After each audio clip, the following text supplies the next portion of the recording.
Hi, I'm Dani Gasparini, and welcome to this segment of Penn Voice. I am joined today by Aukeem Ballard, who is the Redwood City Program Director for the Young Dreamer Network. Aukeem, welcome. Thank you. Thank you for having me. So this has always been sort of a great program to talk about, and I know that you're beaming and you're waiting to tell everyone about it. But first of all, tell the viewers a little bit more about Young Dreamer Network. Yeah, so Young Dreamer Network is a nonprofit organization that exists to empower young people in the area to be difference makers both here and abroad. And it's really focused around making a difference. And it involves students doing local community service, students starting their own community service projects, and also students developing their leadership identity and their leadership skill set. And it also involves students raising money so that they can attend summer service programs abroad in our various of the 8 chapters that we support. So tell us a little bit, what's the geographic area of the 8 chapters? Yeah, it's a great question. So the U.S. ones mainly are in California, and there are people that have been kind of contacting us to start more chapters in other states. And then in Ghana, Vietnam, Costa Rica, Guatemala, and India. And how do you choose your out-of-U.S. partners?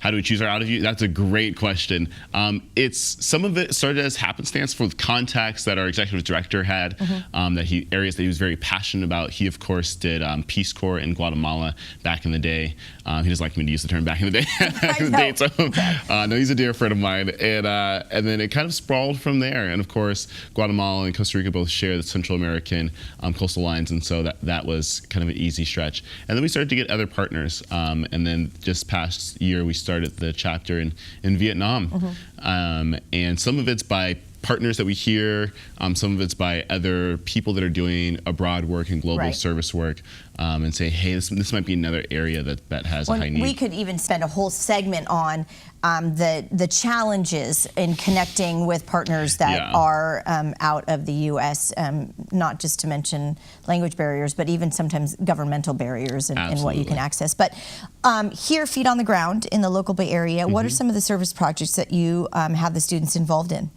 Yeah, so we work with the Kainos Center, and our students really love that. You should see the beaming smiles that students get when they get to present on that or talk about that. And that's a home for developmentally disabled adults. Yeah, and students really took it and ran with it. It started out as going there and kind of doing little art projects or just working with them in any way that they found joy out of and got joy out of. And then it started to be, they wanted to do more. They wanted to actually do artwork with them. They wanted to start doing meals with them. And it just took off. And of course, the Kainos Center is very supportive and they're very welcoming of our students.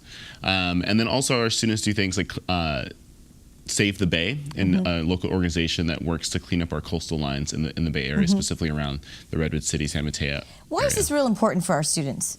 I mean, their days are so impactful away with school and homework. Why ensure that they're getting this community service experience?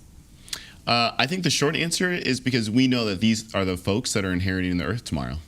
And what better way to make sure that these folks are very adept at understanding the context of their world than by going in it and making the changes that they see fit. Right. I think it's super important that we start to enable young people to be difference makers by giving them all the tools and support we can and then stepping out of the way and letting them do the great work that we know they can do.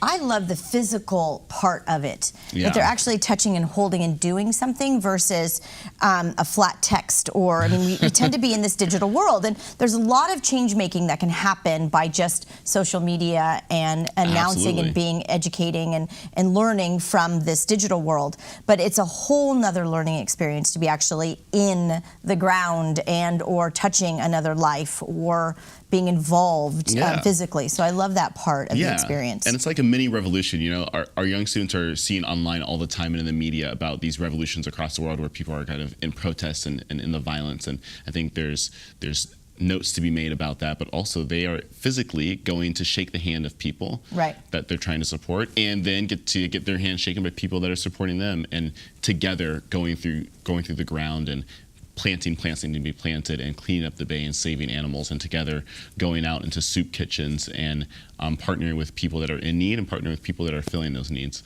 and saying, there's a difference to be made in this city, and we're going to be part of the people that make that difference. And what's great about the organization is you're doing the coordination of this so that it all happens for meaning and for education. It's not just sort of, happenstance, or it's purposeful in what your outcomes are trying to be. Now jump forward and outside of the U.S. boundaries and tell us a little bit about what are your projects and what are your connections with some of your international partners. Yeah, so I can start by this last summer. I went with two of our groups of students, one to India and then another to Costa Rica. And in Costa Rica, our young folks out there, we have a chapter out there, and they said, we really got to think about the way our natural environment is being treated. And so they said, let's start a recycling center in our own town on the hillside of Providencia. And so our young folks decided, the young folks in Young Dreamers in Costa Rica said, we want to start our town's first recycling center, and we want to do it in a sustainable way. So they started making eco bricks, which are plastic bottles they collected from trash, and then plastic bags and stuff, and they stuff it inside those bottles, and then made cement, and the bottles act as the cement foundation for walls, for steps, for all of the walls for the recycling center. And then our students came in and said, how can we help propel your dream? And that prompted our students to reflect on, God, what dreams can we make happen with the resources that we have, because it's plentiful and bountiful compared to a lot of other places in the world. So they're doing stuff like that. They're building retaining walls so that when the water comes, buildings aren't going out. In India, they are restoring classrooms for young kids, for daycare centers and kindergarten centers and first grades for the public school, for the government schools, and they are helping do lesson plans for those students to teach them the English language, and then also help try and learn some of the local language. It's a true example of the ripple effect, right? Oh, so, I mean, about out and coming back in. Absolutely. When you're thinking about it. So we're just upon Make a Difference Week. Yep. Right?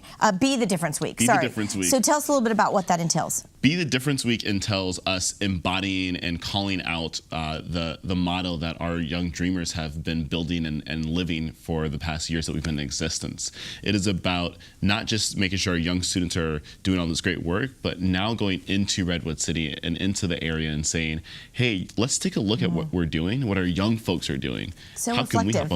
can we hop on board on that? Yeah. You know? So May 2nd through May 6th, we are launching Be the Difference Week, where we are hoping to engage Redwood City and our multiple community partners and saying, how can we partner together to continue to create these opportunities for our students here so that they can then have that ripple effect that you talk about, and ensure that generations to come, their ripple effect and their learning is based in this foundation of service, based on this foundation of community unity, and based on this foundation of let's make sure our community can thrive together, and ensuring that everybody going through that community can last eons beyond ourselves. And so we're asking, and our goal, which we are confident we're going to get, is $25,000 at the end of the week, as well as 2016 new subscribers to our listserv. So how do we do that? How do we give? Yeah, that's great. On youngdreamers.org/2016, you can donate right on there.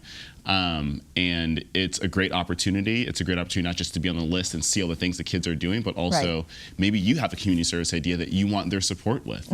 That's great. Let's start that connection. That's awesome too. So we have just about a minute left. What's the one thing you want to make sure our viewers leave with today in knowing about Young Dreamers Network?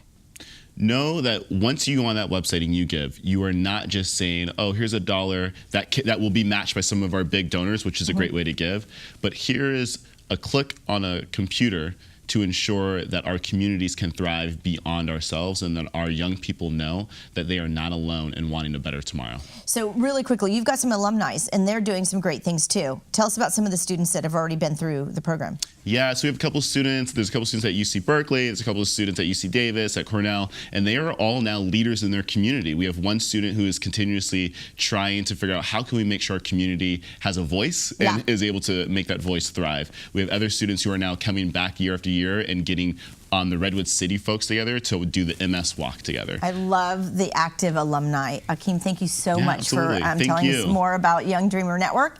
Jump on the website, and we'll see all of you next time on Penn Voice.